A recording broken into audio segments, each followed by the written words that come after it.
7:42 de la mañana. Vamos a conversar ahora con Julio Mas Parrote, vicepresidente de la Cámara de Editores. Julio, gracias por atendernos. Bienvenido. Buenos días, Eduardo. Buenos días a todos los televidentes. Muchas gracias por la invitación. Julio, ¿en qué condiciones, y para ello queremos de tu parte un balance, está la disponibilidad que tiene que ver con la producción de libros escolares en Venezuela? Tema sensible, tomando en cuenta todo lo que acarrea para la crisis económica, la crisis sanitaria, el tema de la presencialidad en los planteles, todo lo que ha sido esta historia de casi 2 años de la pandemia. Sí, bueno, el sector del libro no dista de sus problemas, no distan de la crisis general que sufre el país. Desde el año 2013 hemos visto cómo hemos producido cada vez menos textos escolares, al punto de que ya para la pandemia del 2020 fue un golpe bastante certero. Pues eso disminuyó muchísimo las ventas. Los niños, al no ir a los colegios, pues simplemente prescindieron del texto escolar. El año pasado sí pudimos ver algún cierto repunte, pero es que la crisis del texto escolar en Venezuela ya dista de mucho antes, de hace unos 10 años, aproximadamente en el año 2010, cuando el gobierno elaboró la colección Bicentenario y empezó a publicarla a ofrecerla en los colegios públicos. Pues eso también vino acompañado de una prohibición de que los colegios públicos utilizaran los libros de las editoriales privadas. Tenemos que decir que el 80% de los estudiantes cursan sus materias en colegios públicos. O sea,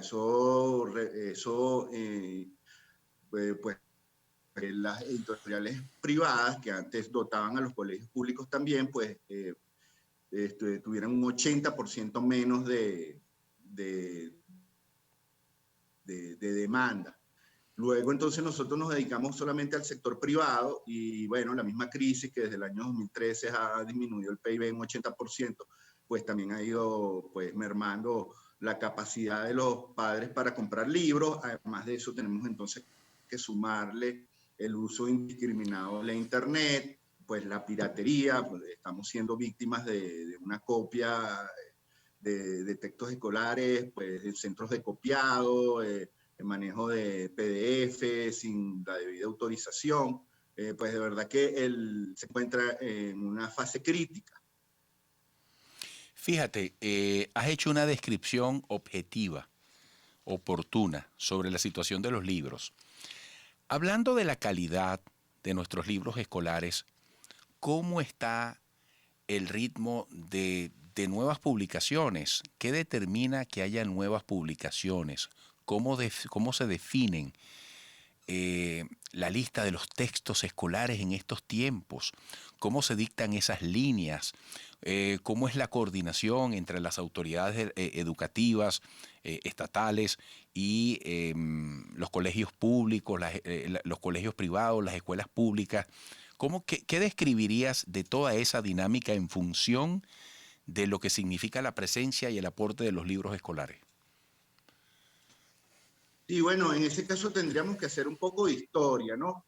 Hace unos 40 años había una conexión bien íntima entre las editoriales privadas y el Ministerio de Educación. El Ministerio de Educación dictaba cuáles eran los contenidos que debían llevar esos libros, los revisaban y los aprobaban. Luego ya en la década de los 90, esa supervisión se eliminó, se decidió que las editoriales tuvieran, vamos a decir, una independencia en cuanto al tema de las publicaciones.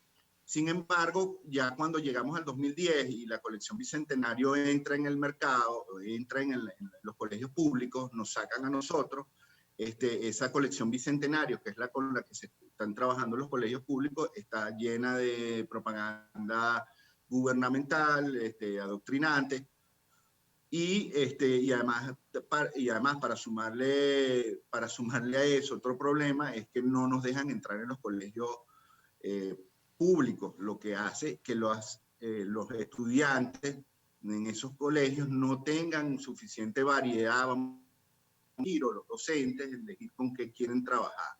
Entonces nosotros, al irnos descapitalizando por el mismo hecho de que ya no podemos hacer la producción que hacíamos antes, porque esto es un negocio que trabaja en función de volumen para poder disminuir costos, pues se nos ha hecho muy difícil hacer nuevas publicaciones, porque las publicaciones requieren una fase de investigación y desarrollo, generalmente son desarrolladas por docentes con muchísima experiencia en el área, que van plasmando en esos libros pues toda esa experiencia sumado a las nuevas corrientes pedagógicas.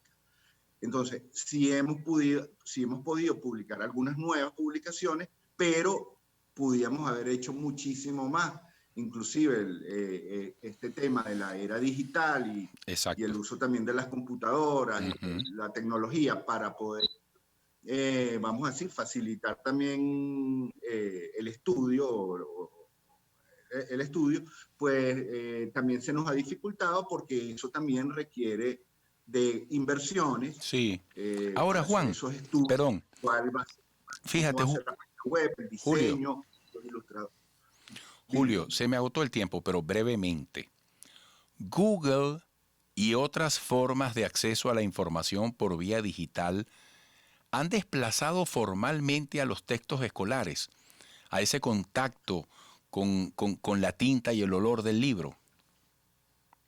Bueno, no debería ser así, y no lo es en ninguna parte del mundo. Ajá. Simplemente que aquí, por la crisis económica en la que vivimos, pues se prescinde de la compra del texto escolar porque no hay capacidad para comprarla, no hay crédito, no hay un crédito a consumo para ir a una librería y comprar el libro a crédito si es necesario. Y entonces se decide que, bueno, no, revisa eso en Internet, pero en la Internet no tiene la organización ni el método que tienen esos textos escolares.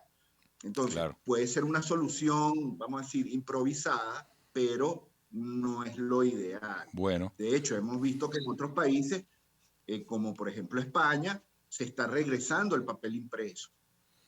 Qué interesante. Y aquí en Venezuela lo que estamos viviendo es una crisis generalizada que ha afectado también al texto, sumando pues, a los otros problemas que ya te acabo de comentar. Sí.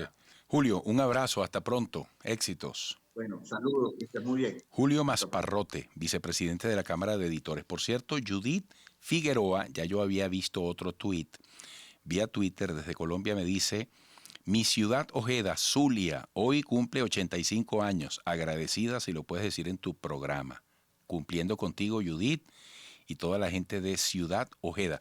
Oye, ¿cuál será el gentilicio de la gente que nació en Ciudad Ojeda? Yo soy, si alguien me lo dice vía Twitter, yo soy, así como yo soy caraqueño porque nací en Caracas, ¿cómo se le dice a quien nació en Ciudad Ojeda? Pendiente por el Twitter. Volveremos.